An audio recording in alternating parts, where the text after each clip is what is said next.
kungana n'uburemerezi bw'inyishu yawe. Nimwaguma muri jewe please, amajambo yanje akaguma muri mwebwe egala, musabe ico mugomba cyose kizobabera ko. Ukeneye umwana, ukeneye kubaka, ukeneye kwishugwa ejo nk'aya mango, mu kwezi gukurikira nk'aya mango, mu mwaka uza nk'aya mango, ibyawe bigiye kumenyekana kandi bose bazokumenya uriwe.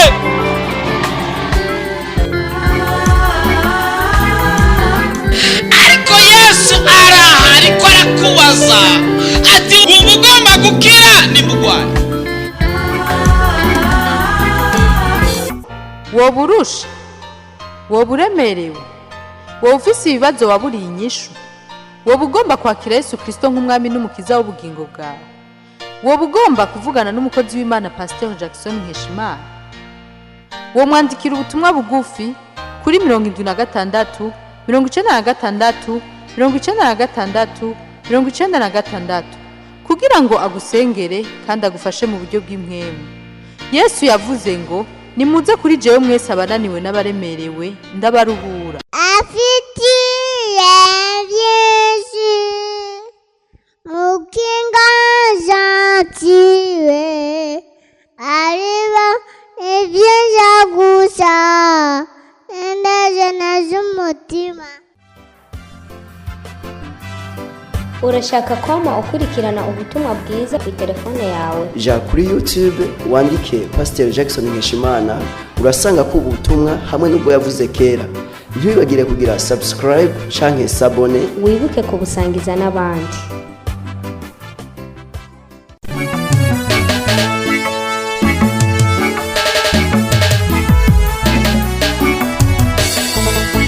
Ego, uno munsi turafise ikigwa kidasanzwe. Leo tuna sio kwa la kawaida. Ni kigwa gikomeye cyane. Ni somo nzuri sana, makubwa sana. Ni dufise ivyigwa turiko turiga indwi. Tunasoma inasema wiki 7 zo gukira, za kupona. Uyu munsi ni indwi ya 6.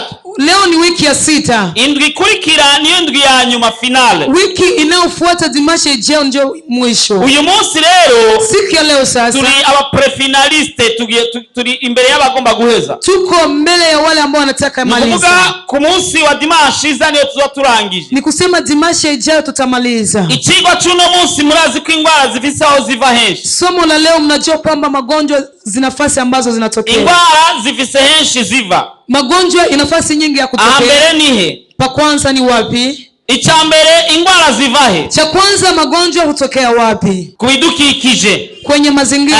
Ahandi ingwara ziva? Mahali magonjwa yanatokea kwa Satani. Kwa shetani. Ahandi ingwara ziva? Mahali kumana. Kwa Mungu. Hari uburyo bubiri ziva ku Mana. Kwa magonjwa yanatoka kwa Mungu kuna aina mbili. Ingwara zivuye ku Mana, magonjwa anayotoka kwa Mungu, ziri mu bice bibiri. Ziko aina mbili. Igice kimwe, aina ya kwanza, zishobora kuva kuki, zinaweza kutokea kunini, zishobora kuva kuri papa wawe cyangwa ukoboka, zinaweza kutokea kwa babako ama ukoo. Twarayoye kuri dimanche ishize, tumeona dimanche iliyopita, aho akana ka Dawidi kapfuye, ambapo mwana wa Daudi alifariki. Yari yabyaranye na muka Uriya, alikuwa amezaa na mke wa Uriya. Icyaha ntabwo cyari cyakana, zambi haikuwa ya mtoto, icyaha cyari cya Dawidi, lakini zambi ilikuwa ya baba. Umwana ararwara, mtoto kagonjwa, indwara itewe n'Imana, magonjwa kugira ngo umwana agware ahebe apfe, ili uwe mtoto wagonjwa na afariki. Arapfa aho ibyaha bya se Dawidi, akakufa kwa sababu ya mazambi ya babake Daudi. Kabiri nicyo tuza kwiga kuno munsi, kila tutakwenda kusoma siku ya leo. Ingwara zirashobora kurungikwa n'Imana bivanye n'icyaha cyawe. Magonjwa inaweza kuletwa na Mungu kutokea na dhambi yako. Nari ndabizi ko utaza kuvuga amena, niko najua kwamba mtasema amen. Ariko ingwara zishobora kuvana n'icyaha cyawe, lakini magonjwa inaweza tokea na madhambi yako. Atubashije umunyabyaha yicaye ngaha, hapa tukiuliza mwenye dhambi anakaa, na numwe yovyemera, hakuna naye kubali. Undi yariko arasigura mu rusengero, wengine alikuwa anahubiri kanisani, aravuga ati wa murozi we ni wihane, akasema mchawi tubu. ndiko ndavuga nk'uku Niko nasema hivi, umuntu wese abona umenga ndiko ndarabaho. kila mtu anaona namtizama umurozi yeye. yari yicaye ngaho yiciraza ngo bariko baramutunga urutoke. Mchawi alikuwa ameketi hapa kawaza Arahora. kama yeye. Pastor ati wa murozi we ni Pastor wihane. akaongeza mchawi tubu. Wa mugabo aca arahaguruka Kaona ule baba anasimama. avuga ko gumubunyagiriza ni wahumaye. Akamwambia mbona unanishutumu? Wewe ndio umenipatia uchawi. Aca arasohoka. Akaondoka. Yesu ashime. Amen. Umuntu w'umunyabyaha ntiyemera ibyaha vyiwe. Mtu mwenye dhambi akubali madhambi yake. Umusambanyi naho musanga afise agahuzu ko munsi ari uko yavutse. Mzinifu hata umukute na kanguo kachini gisi ameumbwa. Agafise mu minwe ari uko yavutse. Iko kama gisi Mungu amemuumba kanguo hapo. Imana ishime kweli nahatswe. Anasema Mungu asifiwe, nimeponea. Nahatswe kabisa. Nimeponea. Nahatswe kabisa. Nimeponea. Nawemera ibyaha. Hakuna naye kubali madhambi. Niyo mpamvu ndazi ko amena ntaza kuyironka. Ndio kwa maana amena sipati. Nayo nza kuronka naco. Haina shida sipati. No problem. Haina shida. Izima nza gutaha iwanje. Bora niende kwangu, ndaenda kwangu. Haleluya. Haleluya. Amen. Impamvu igira kabiri Imana iriyungika ingwara ku bantu. Sababu ya pili inasababisha Mungu anatuma magonjwa kwa watu. Ni ibyaha by'abana b'abantu. Ni madhambi ya wanadamu. Ni ibyaha byawe. Ni dhambi zako. Iyo umuntu yakoze icyaha, wakati mwanadamu anatumika dhambi, Imana yashaka kurungika ingwara. Mungu anaweza kutuma magonjwa. Agace ka mbere kavuga ngo, kipande ka kwanza kanasema, yaza kwiga uduce tune. Tutasoma tuvipande tune. Agace ka mbere kavuga ngo, kipande ka kwanza kanasema, iyo umuntu akoze icyaha, mtu akitenda dhambi, Imana yashaka kurungika ingwara. Mungu anaweza tuma magonjwa. Iyo umuntu yakoze icyaha, mtu kama ametenda madhambi, Imana irakunda umunyabyaha. Mungu anapenda mwenye dhambi, ariko ikanga ibyaha, lakini anakataa dhambi. shaka kubona umugenzi w'Imana ameze gute. Hata kama wewe ni rafiki ya Mungu, ukoze icyaha, ukitenda dhambi, nta bujama, hakuna undugu, nta nkunzi, hakuna undugu, nta byaduze byamanutse, hakuna kupanda kushuka. Arashobora kuguhana, anaweza kukuadhibu, akakuhanisha ingwara, anakuadhibu na magonjwa. Dusomye mu gitabo cya kabiri cy'Ingoma 21 ku murongo wa 14. Tukisoma Mambo ya Nyakati wa pili igice cya 21 ku murongo wa 14, sura kuwa 21:14. turasoma gutya naho tutorinda guhaguruka. Tutasoma bila kusimama. Uhoraho ngo azoteza abantu bawe ibyago bikomeye, bo n'abana bawe n'abamikazi bawe n'ibyo ufise byose, ngo kandi nawe uzorwara indwara ikomeye mu mara, ngo kandi izogenda ikura uko bukeye, gushitsaho amara yawe azoruha akabyagira akuvuye mu nda. Imana idufashe cyane. Amen. Uyu ni umwami yitwa Yehoramu. Huyu ni mfalme anaitwa Yehoramu. Uyu mwami Yehoramu, huyu mfalme Yehoramu yataye igihugu cy'Ubwisirayeli afise imyaka 32. Alitupa nchi ya Israeli kwa miaka 32. Agira erreur monumentale cyangwa ikosa rinini cyane. Akafanya makosa. Aza kurongora umukobwa wa Yezebeli. Akaenda kuoa binti wa Yezebeli. Yezebeli uramuzi? Yezebeli mnamfahamu? Yezebeli yari muka Ahabu. Yezebeli alikuwa mke wa Ahabu. Niwe yahanuye Ahabu. Ndiye alimemshauri Ahabu. Alicha Naboti. Akamuua Naboti. Kwa sababu ya mlima wake. Akaroya ko umugore mubi kwisi abaho ni Yezebeli. Mfano wa mwanamke mbaya duniani kama Yezebeli. Akora ikibi nka Yezebeli. Hakuna mwanamke tumeshasikia na kama Yezebeli. Agira erreur aza kurongora umukobwa wa Yezebeli. Yehoramu kafanya kosa, kaenda kwa binti wa Yezebeli. Arongora umukobwa yitwa Atali. Akaoa mwanamke anaitwa Atali. Ndio. Aza kurongora umukobwa wa Yezebeli yitwa Atali. Akaoa binti wa Yezebeli anaitwa Atali. Kandi uyo mwami, huyo mfalme amaze kurongora umukobwa, alipoa binti huyo, mbere na mbere se niwe yashizeho ngo kugira ngo azomugarurire amusubire ku mwami. Mara kwanza babake kabla cha kufa alimwambia kwamba atamrudilia kwenye ufalme. Niwe yashizeho kugira ngo amusubire ku mwami. Yeye ndiye ametawaza ili amdhuru. Mugihe bavuka abahungu ndwi, wakati walizewa ni wanaume 7, afata abandi bahungu biyo 6, arabaha ibyangombwa byose, arabaha mahera n'amatongo niki. Babake akapatia wengine wa garso wa 6, akawapatia kila kitu. Mugaba kundwa kaza iyo fura yiwe Yehoramu, lakini kapendelea mtoto wake wa kwanza Yehoramu. Aza kumuha ubwami. akaenda kumulisi ufalme. Mugabo umuhungu yari yamaze kurongora umukobwa wa Yezebeli, Lakini Yehoramu alikuwa shawa binti wa Yezebeli, bituma aza gukorera Bayali, acaza gusenga Bayali, bikasababisha kwenda kutumikia miungu ya Bayali. wibuke ko Yezebeli yasenga Bayali. Kumbuka Yezebeli alikuwa anaomba Bayali. Wibuke Yezebeli cagiye cy'umusozi Karumeli. Kumbuka Yezebeli wakati mlima wa Karmeli, igihe yari afise ibishegwa 450, wakati alikuwa na vichawi 405. 450. Bwana Yesu akusaidie sana. Amen. Huyu Yehoramu atarengera kuri bene wabo batandatu, akaendea wadogo zake 6, abica bose kwa upanga, akawaua kwa upanga wote. Imana biramubabaza, Mungu yakamuumiza. ubwa mbere yishe bene wabo, Cha kwanza ameua wadogo zake, ikindi asenga Bayali, cha pili anaomba miungu, ikindi gikomeye cyane byajinjijwemo na nyirabukwe, kingine kikubwa ni mamake mkwe. Haleluya. Amen. Yezebeli yotanga ibyiza kweli, anaweza tuwa mazuri kabisa. Yezebeli yohanura umukobwa w'ibyiza, Yezebeli anaweza shauria binti yake mazuri, yohanura umukwe w'ibyiza, anaweza shauria mkwe wake mazuri. aza kwica bene wabo batandatu, akaenda kuua Yehoramu wa ndugu zake 6, aza kwisigara ari umwe, akaenda kubaki ni mmoja. bituma Imana ibabara, ituma rero Eliya, ikasababisha Mungu kaumia, akamtuma Eliya, imubwira ngo raba uhoraho ngo azoteza abantu bawe ibyago bikomeye, bo n'abana bawe n'abamikazi bawe n'ibyo ufise byose. Igihano rero kindi rero ingine ya adhabu, ngo kandi nawe uzorwara indwara ikomeye mu mara, ngo kandi izogenda ikura uko bukeye gushitsaho amara yawe azoruha akabyagira akuvuye mu nda. Imana idufashe cyane. Amen. Urabona ko ubu bwa mbere kuri 14 Imana izohana abantu biwe. Unaona hapa mstari wa 14 Mungu anasema kwamba ataadhibu watu wake. Abantu biwe ngo izobateza ibyago. Eti watu wake Mungu atawatia matatizo. Abo ntabwo bakoze ibyaha, hao kutenda madhambi, ariko uwarongo yakoze ibyaha, lakini yule anawaongoza ndiye katenda madhambi. Ibyago birashaka kukurikirana, shida zinaweza kukufuatilia. Ukurongoye anayekuongoza nupe kwinjira muri buri association, usingie tu mu association, nuinjire mu byari byo byose bahamagariyemo, usingie kwa yale ambao wanaitia mbaya. Arashobora gukora ikintu kibi, anaweza tenda mabaya, kikagukwegera, kinakukogotea. Imana izaguhana. Byarabaye usomya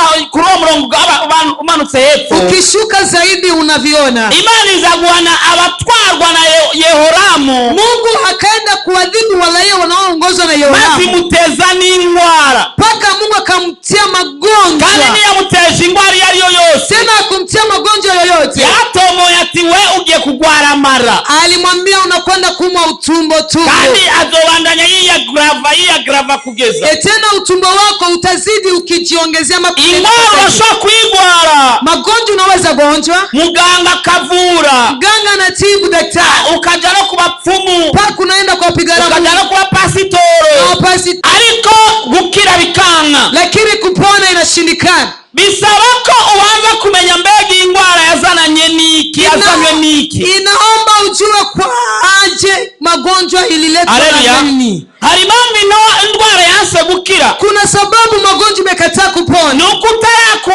utakuye cyatumye iyo ndwara ibaho, ni kwa sababu ukuondoa kitu kilisababisha magonjwa yawepo. Halo, umenielewa jameni? Mwana huye bene dai, hii magonjwa yako imekataa kutoka, izi ndwara zawezase kuvayo, sababu haujatoa sababu ya hiyo magonjwa, kubera utaratangi bituma byinja bigwara, na sababu moja wapo ya magonjwa, kandi gituma kiri muri zo ndwara, moja ya sababu ingwe igituma kimwe muri zo ndwara ni dhambi, ni cyaha. Kabla hujatubu dhambi, utaria ni cyaha, magonjwa hayajatoka, indwara nizikuvamwo. Ulisikia walisema amena? Hapana. Kama hujatubu dhambi, ni utaria ni cyaha, magonjwa hayajatoka, izo ndwara nizizovamwo. Kwa kweli si magonjwa yote ambayo yameletwa na dhambi, kweli si ndwara zose zizanwa ni cyaha, lakini moja ya magonjwa magonjwa, ariko kimwe mu ndwara, moja ya sababu ya hiyo magonjwa kimwe mu bituma izo ndwara ni dhambi yako, ni ibyaha byawe. hata si dhambi ya babako. Kasi icyaha cya papa wawe, Ile ya dhambi ya babako tulijifunza wiki jana. icyaha cya papa wawe twize mu ndwi ishize, Hata si dhambi ya shangazi yako kandi si icyaha cya au ya nyogosenge babu yako, ni dhambi yako. ni icyaha cyawe. Kuna dhambi ulitenda, Hari icyaha wakoze haukutubu, ntiwigeze wihana, ukasahawisha tu. uribagiza gusa.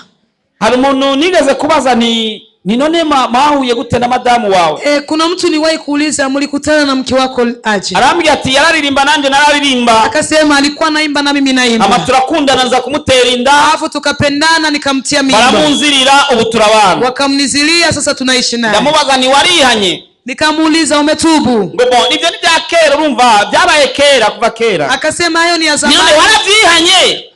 Akamuuliza umetubu? Ngobo ibintu byabaye imyaka ubu dusabana nambari bangahe? Tuna watoto karibuni sana. Waravyihanye? Sasa umetubu? Ngoya ngo kameme ngobo. Yone ibintu bya kera ngo ibintu bimaze misi.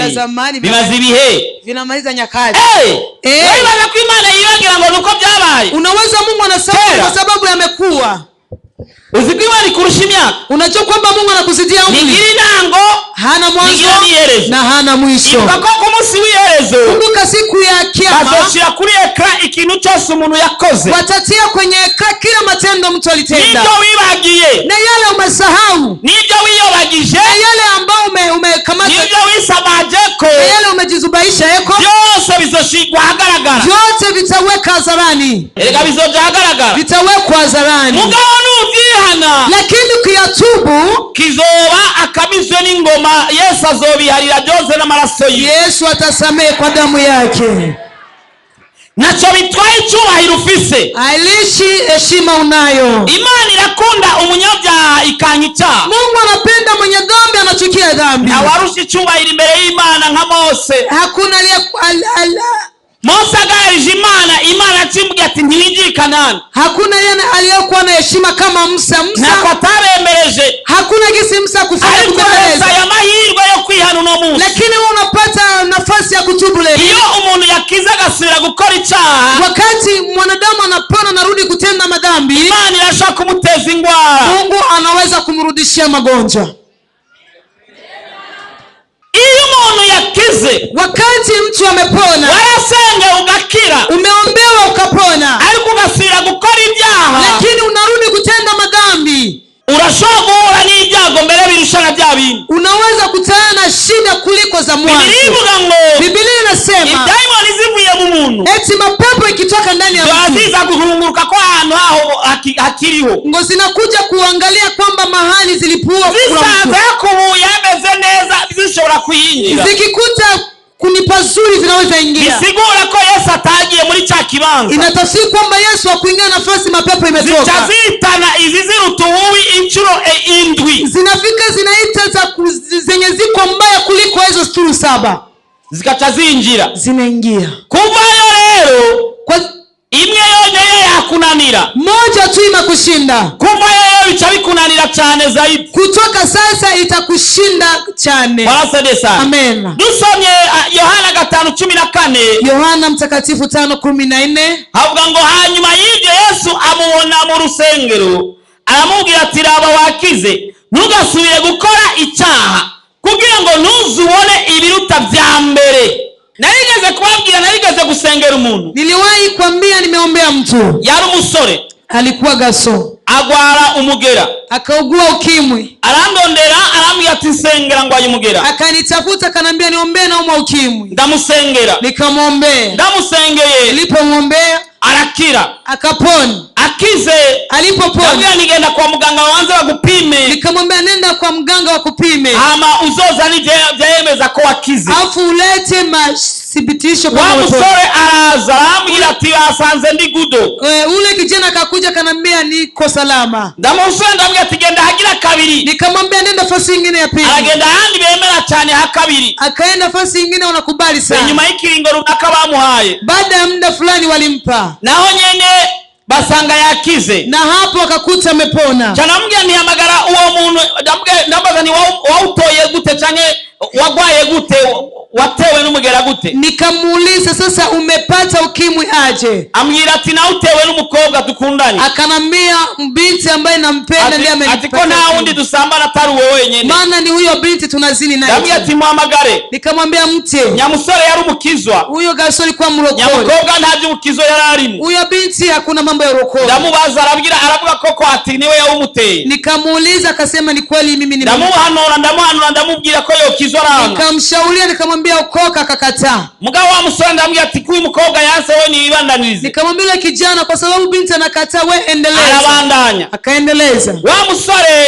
yule kijana ndambia ati genda hagira gatatu. Nikamwambia wenda fasi nyingine. Nuona naho nyene uzokubira ngo uzozanye ivyemeza bitatu. Kusema ulete mathibitisho ya tatu. Ama nzogushimbe ishengero ushinga inama. Alafu nikupe nafasi ya kushuhudia. Dimanche ataweza kushinga inama, mbona banatelefoni ariko ararira. Dimanche angelishuhudia, samedi akanipigia simu kwa nini. Pasta ejo sizoshinga nahe. Eti mchungaji kesho hakuna ushuhuda. Ni abayiki. Sasa ni nini? Bore kanzo kubwira mbona nkubone. Eti takwambia macho kwa mengine. Araza. Akaja. Ndamaza ati nibiki. Nikamuuliza nini? Ati burya mbonye nkize. Pale nilipona nimepona. Yaranezerewe cyane. Nimefurahia sana. Amacha asubira gukora ni cyane na wa mwigeme wa unyene. Nikaongeza kuzini na ule binti tena ule. Mugabo ndikingira kugira ngo ntanyanduze kandi. Lakini nikajikinga ile siniambukize. Mugabo ico nikingirije cyace gipasuka. Lakini kile nilijikingiza acharanyanduza akaniambukiza. Era abantu bakinisha ubuntu. Kuna watu wanachezesha.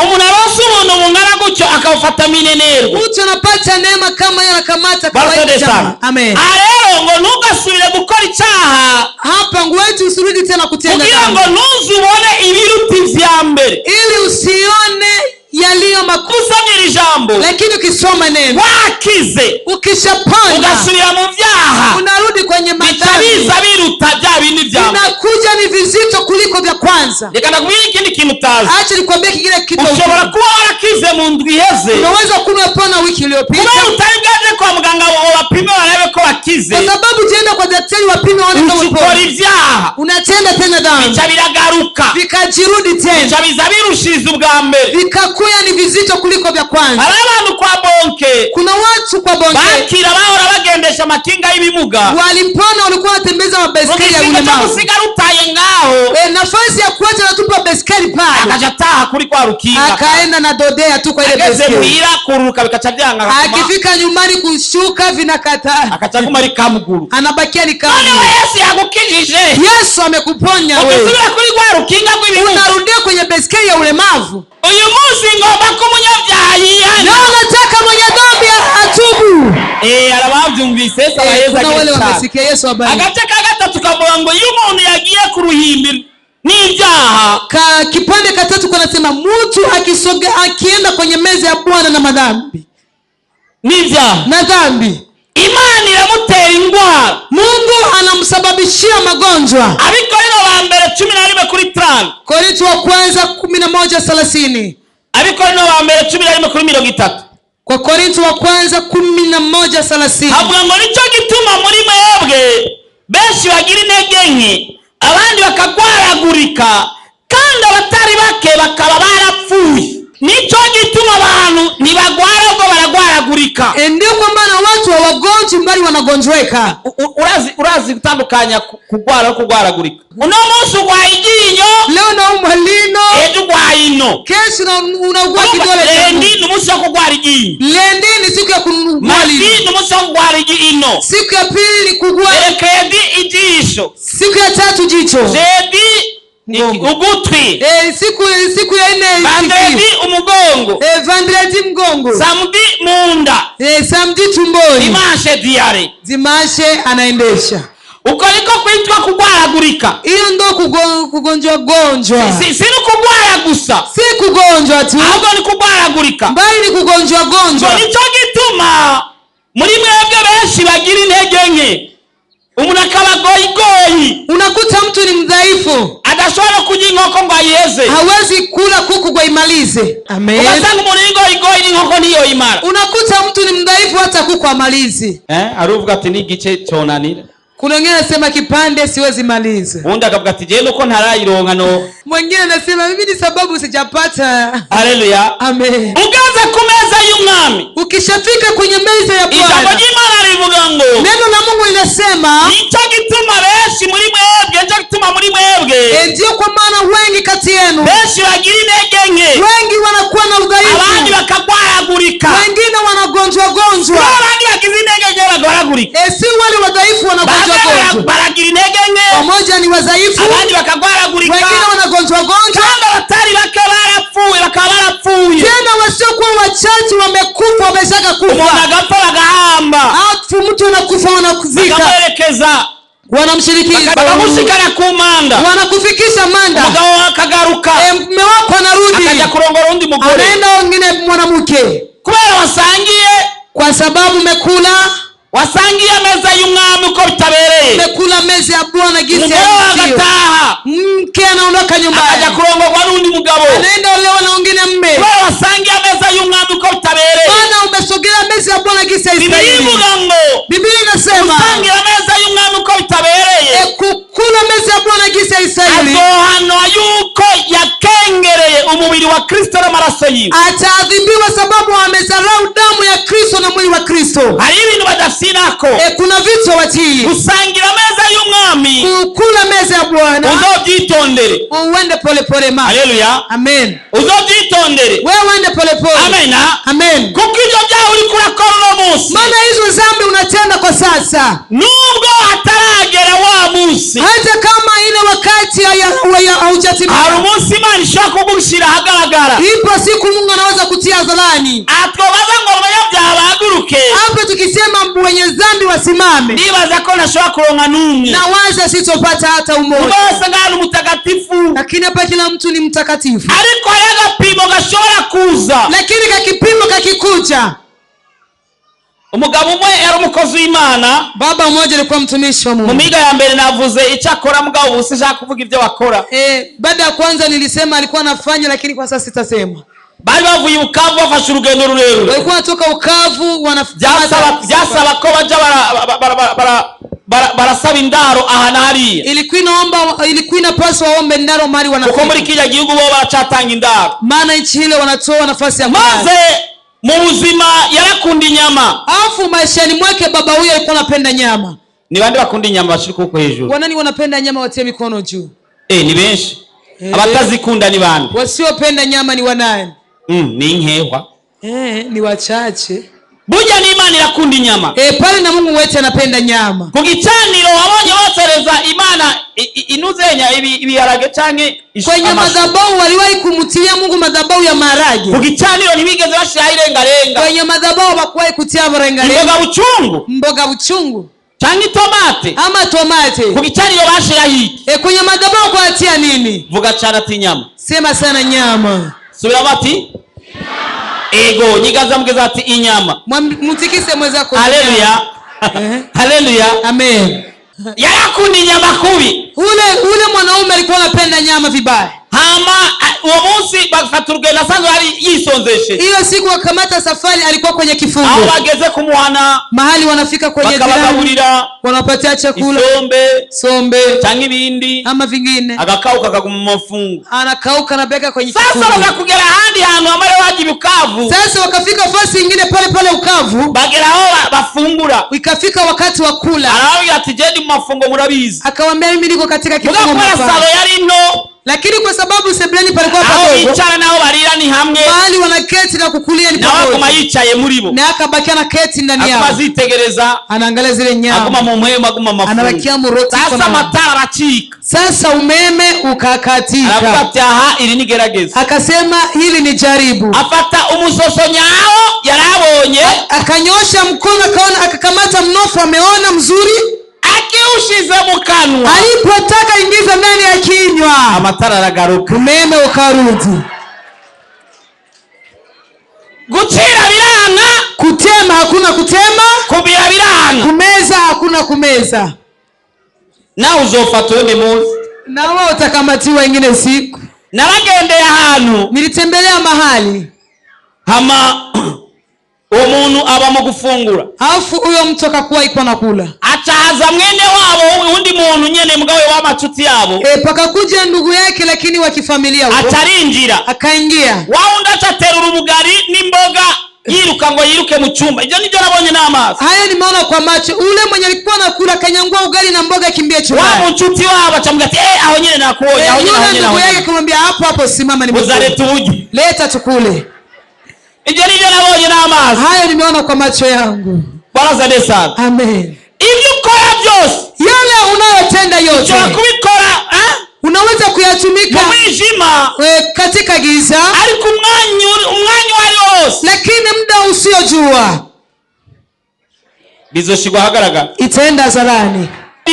Ko ndakubwira lakini niko nakwambia wihane bigikunda utubu ingali inawezekana. Ukari kindi uzifuza kwihana bitagishoboka. Maana kuna wakati utatamani kutuba itawezekana. Kuko utare bitavya cyangwa bizavuba uzofatwa. Iwezekane ama viachilia utakamatiwa. Kandi na mama kabwana zobimenya. Tena na makabwana tajua. Na papa kabwana zobimenya. Na papa kabwana tajua. Kandi bose bazobimenya. Tena wote watajua. Nimukora ibyaha mwibanga. Kama unatenda dhambi kwa siri uzoinyuka utajulikana tu. Ariko kwihana lakini ukitubu Imana yoguharira. Mungu anaweza kusamehe. Kandi bigahera. Tena yanaisha. Ni wihane. Tubu. Kwihana kwao kuafisi nyungu zibiri. Kutubu kwako kuna faida mbili. Vuga ngo zibiri. Sema mbili. Vuga ngo 2. Sema mbili. Vuga ngo 2. Vuga ngo mbili. Vuga ngo ebyiri. Ufise nyungu zibiri.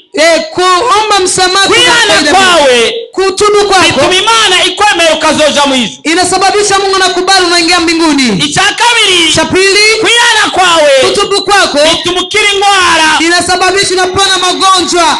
Reka dusome agace ka kane kavuga ngo uhindukiye urakira. Acha tusome ka kipande kaene kanasema ukigeuka utapona. Mathayo 13:15 uhaguruke tuasome. Mathayo 13:15 simameni tusome. Kuko umutima w'ubwoko ucuramye amatwi yabo akaba ari bihuru gutwi amaso yabo bakayahumiriza nibarabisha amaso nibumvisha amatwi nibatahurisha imitima ngo bahindukire mbakize. Amen. Ayezagire cyane. Yesu wabariki sana. Umuntu ahindukiye Imana iramukiza. Mtu akigeuka Mungu anamponya. Igaza mugeza umubwira ati hindukira ukire. Mtikise mwenzako mwambie geuka upone. Sio kana mnyingazi ati hindukira ukire. Mwambie tena igeuka upone. Wewe agomba kugukiza. Bwana anataka kuponya. Ariko banzu hindukire. Lakini anza kwanza ugeuke. Unashaka kuvuga ati wewe unyagiriza ibyaha ngande. Unaweza sema mimi unanishutumu dhambi kama nani? Na wao ndi ngogobozi ni wao uma. Kama una mwingine huyo uchawi wangu kalipa. Suma.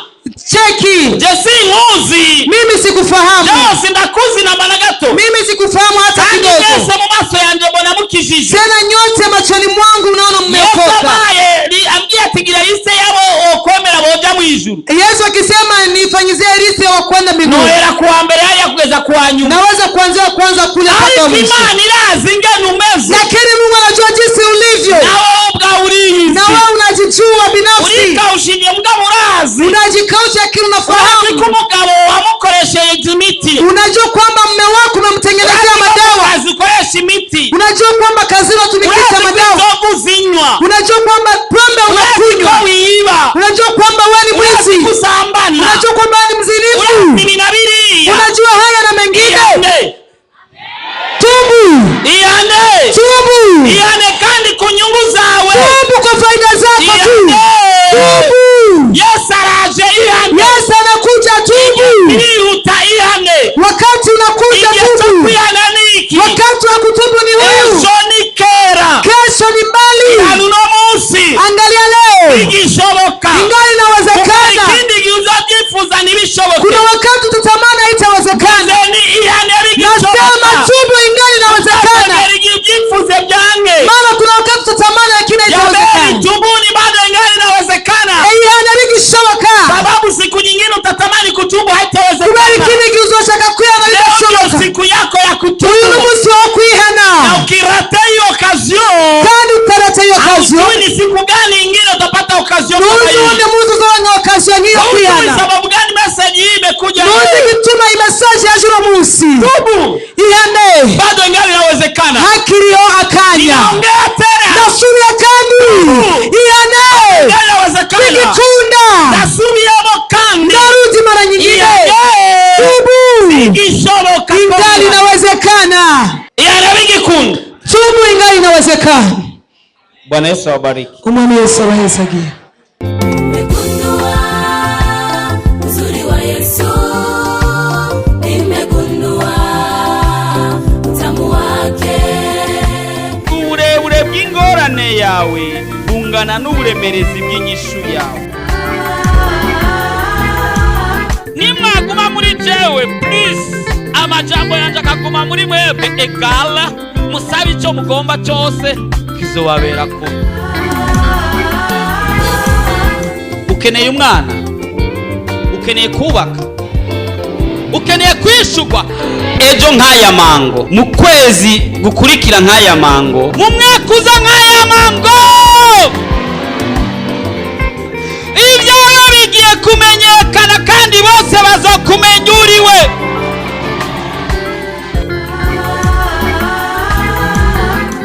Ariko Yesu araha, ariko arakubaza ati ubu ugomba gukira ni mugwayi.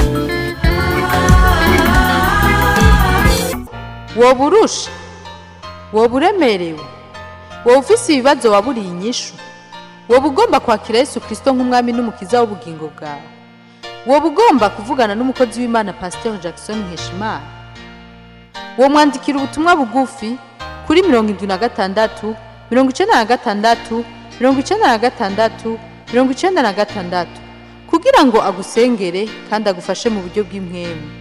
Yesu yavuze ngo nimuze kuri jewe mwese abananiwe n'abaremerewe ndabaruhura. afitiye byinshi mu kiganza cyiwe, areba ibyiza gusa indazana z'umutima. Urashaka kwama ukurikirana ubutumwa bwiza kuri telefone yawe? ja kuri YouTube wandike Pasteur Jackson Nkeshimana, urasanga ko ubutumwa hamwe n'ubwo yavuze kera. Ntibibagire kugira subscribe canke sabone, Wibuke kubusangiza n'abandi.